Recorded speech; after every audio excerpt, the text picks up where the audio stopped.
Hello, Resin Drops. Well, today I am using my resin tape here that I got off of Amazon, and I've got it all the way around my board here so I can do another layer on top, because some areas didn't quite turn out, and I'm a bit of a perfectionist. I want a nice smooth top on the top.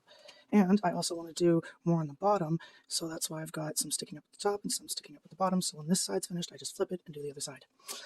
That's why I did it this way instead of using latex. So all we have to do now really is just add in some of this resin, nice and clear, and use our stick here to make sure all the areas get some resin on the sides and in the corners here, and during the sides all along there. Just make sure every spot gets enough, and there's a nice top coating on top here, so that'll be nice and smooth when it's finished curing.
Alright guys, piece of advice.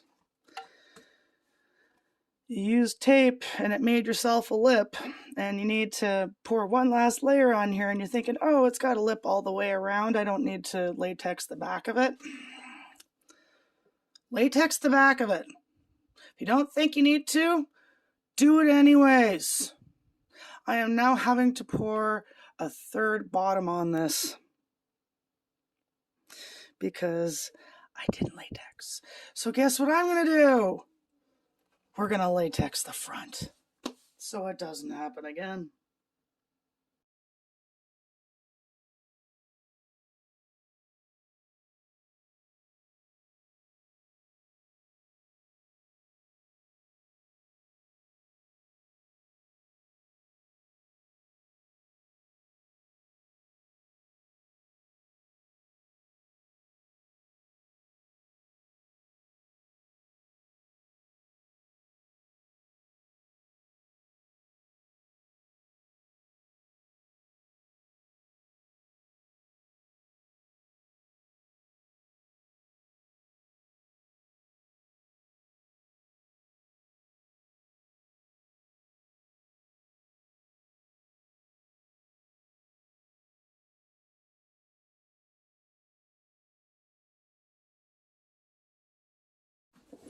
Hello, Resin Drops. Well, I have the latex layer on here and it's finally dry. I had to give it a little extra time because I kind of just did a dump on the top. And I want to make sure that this top doesn't screw up like the bottom did.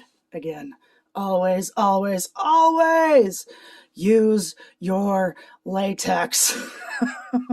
Even if you think you didn't need it, you do. The top of it had a lip going all the way around, so I figured, you know, if I pour it thin enough, that shouldn't happen, and well, yeah, I thought wrong. So what we are going to do is put some tape on here. And we're going to go all the way around because just keep it on the bottom and nowhere else. I mean, I probably didn't have to put the latex on with the resin tape, but you can never be too careful, and I don't want to do a third or fourth pour on this. Oops, excuse my bumping the camera. Let's see if I can use this to cut it.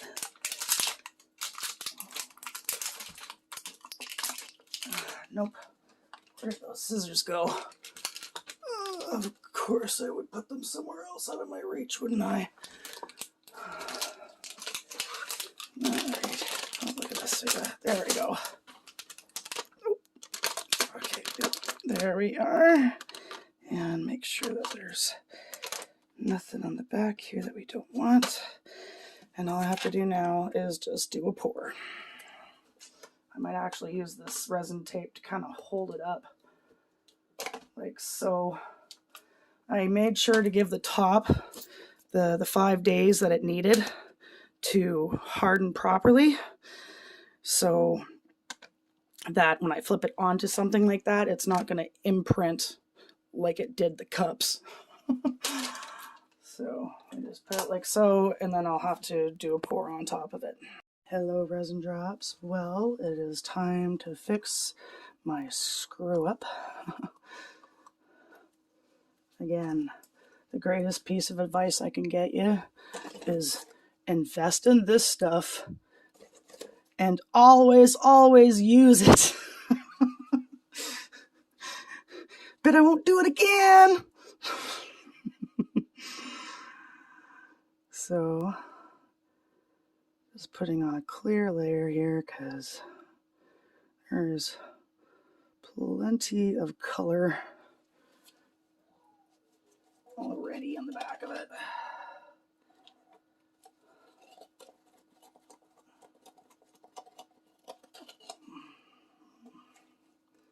And we just move it around, make sure that everywhere gets covered properly.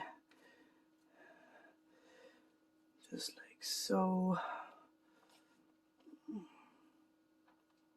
Make sure this all gets up to all the corners, all the way around.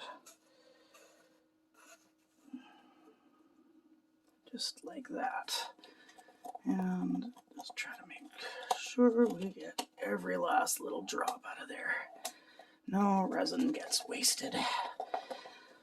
Not if I can help it. Hello, resin drops. Well, we finally have our base coat finished. And we can take the tape off.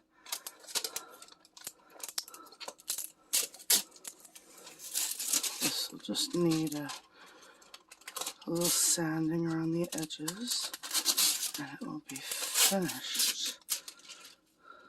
But all we have to do now is just take off our latex layer.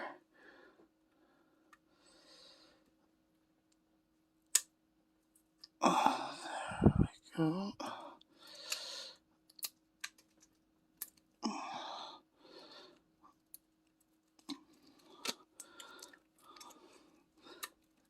Get all this off.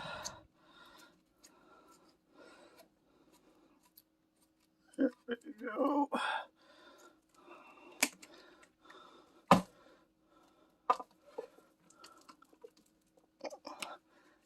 Little drip there. There we go. And that's why we put the latex layer down, so you catch all these little drips.